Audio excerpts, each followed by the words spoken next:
is the full tutorial on how to take your image and add in text to it. So I'm going to have multiple layers in the end. I'm going to have a word, and I'm using lots of different kinds of masks. I'm using a shape mask on here. I'm using a text mask. And I'm going to have my bottom layer, which is going to give me that ghosty background. So I'm going to do a bunch of things with this one. Okay, in the last video, I just showed you how to make a really nice selection, and we're going to continue doing that, but I'm going to start you with something slightly different. So when you open up your image, the first thing we're going to do is we're going to make another layer. So we're going to go down here to the plus, and I have this layer 1. I'm going to unlock my bottom layer, so it turns into a layer 0. I just clicked on the lock, and that disappears. And I'm going to drop this layer underneath, go to my paint bucket, and I'm going to fill this layer with white. So now I'm on that layer, it's filled with white. If I close the eye, I can see that's underneath. All right, now let's go back to our top layer. We are going to make this layer into our very soft background layer. We're then going to add 2 more layers on top. So to start with, I'm just going to add more. I'm going to copy this layer and add 2 more since I know I need 3 in the end. So the shortcut to copy a layer is Command J. Now I have 2. Let's do it one more time. Command J, and that's going to be 3. I have these 3 layers. We can rename this one. So I could rename this one transparent, so I know what this one is. This one, I'm going to have this be my cat, and this one is going to be my text. That's what I'm going to do with those 3 layers. Now I'm going to work my way up, so I'm going to start by just closing the eyes on those 2 so I can start with my transparent layer. I know I want this layer to be a lot lighter. It's going to be the background. So I'm going to change the opacity down to somewhere in about halfway, like that. So my background then will be kind of this really soft image, and will make the cat stand out, and it'll make my text stand out too. So that layer is done. Let's go up to our next layer. Let's go to our cat layer. Now for you, that might be people, it might be something else. It's whatever you named your object. So I have my cat. We're going to go and select cat here. I'm going to do a really quick selection on this. If the object selection works for you, you can use that as well. I'm going to switch to the minus. Remember, you can also hold down the Option key to switch back and forth between adding and subtracting from a selection. It's a nice little shortcut. So I hold down the Option key. I'm going to add in a little bit more for the mouth.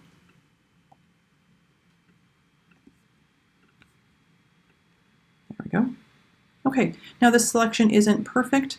So I'm going to go ahead and jump into my select and mask. I'm going to click on that brush tool like we saw in the previous tutorial.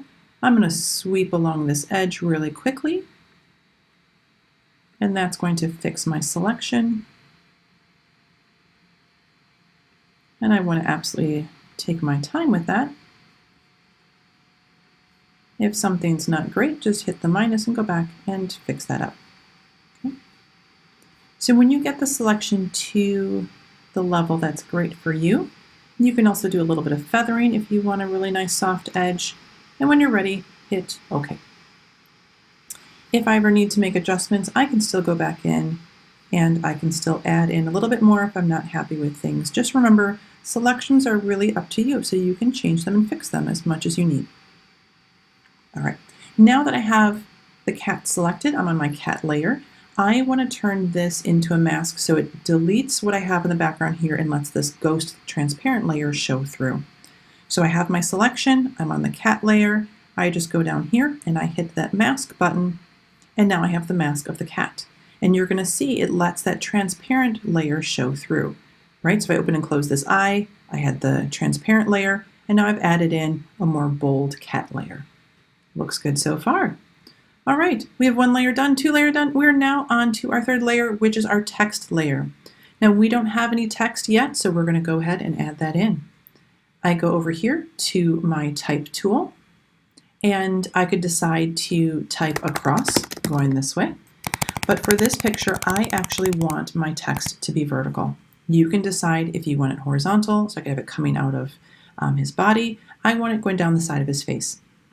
So I'm going to go to my vertical type tool, and I'm going to click over here, and I'm going to type in his name. He is Modi, short for Modigliani. So I call him Modi. I can go change the size of my type tool. So when I click on the move tool, I can move it around. I accidentally made 2, so I'm just going to throw that one away. All right, you only need 1 type layer. Okay, so my text is in here. It's not big enough, so I can also just do a transform. Command T is the shortcut, and I could stretch this out to make it the size that I want. In your properties, of course, you could just go by points, and you could say I want it to be 72 point, any of those things. The shortcut is also just Command T to transform this layer. So I'm going to have this overlap his face, something like that. You can also double click this T. It'll highlight that for you. And as you click on your properties and your type tool, I can choose whatever font I need. I'm leaving it at this chunk 5 because I wanted something really bold so that the picture can show up inside there. All right, so I have this layer. It's my type layer. I need to turn this type layer into a mask. So I have a couple ways to do that. I'm going to show you one of the easy ways of tools you already know. So I'm going to go in here, I'm going to go to my magic wand. I'm going to click on these letters. And I'm going to hold down the Shift key so I can click on multiple letters. The magic wand tool only clicks on one color block, so you have to hold down the Shift key so you can click on all of them. I now have my letters selected. I can close the eye. You can see the selection is still there. I'm just closing the eye so I don't see the white anymore. I want that selection active.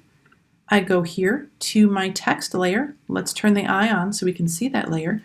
And when we hit the mask button, now I have the layer of text. So I have my one layer of the cat. I have another layer of the text, and my background layer is down here. That's why I divided it into 3 layers. If you want a little bonus and you want those letters to stand out so it doesn't wrap into his face, you could simply come down here to the FX. So I want to make sure I'm on the mask, not the photo. I want to make sure I'm on the mask. Go to your effects, and I'm going to go to stroke. And when I go to stroke, I can choose whatever color I want. I can decide, do I want a thin outline?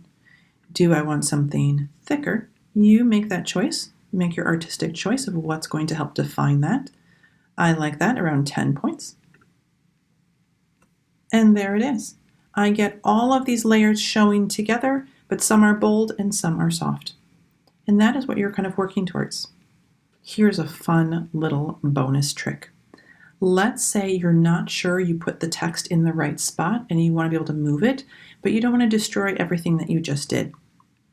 Here's a little trick. Do you see this link button between the two? You can unlink the picture and the mask. This lets you move the mask around. When I click on the Move tool, I am still on the mask, and when I move it, the mask moves. And you're going to see the mask moves. So I could move this to another location if I wanted. I could move it down here, and it just lets me find a new part of the photo to have that part stand out. So that's a really fun thing in case you're not sure you made the right decision on where the mask is. You can move that, and then I just attach them back together. Be careful you're not on the photo layer. When you move that, it's going to move the photo. Okay, so just be aware of what you're on. Be careful of that. If you're on this picture, the whole picture is going to move, and you can see it no longer is in the right spot. It kept the same picture, but it just doesn't stay in place. So undo that. You have to unlink them, click on the mask, and I just want to move the mask so a different part shows through. That's how you do it. All right, I like that. I'm going to link them back up. I'm all set to go. I definitely want to save my PSD so I have the layers. When I'm done saving that one, I go to one of the bottom layers, I flatten the image. When it has this alert, it's just saying it's not going to keep that text layer. That's okay. And here's my final version. I can save this one as my JPEG.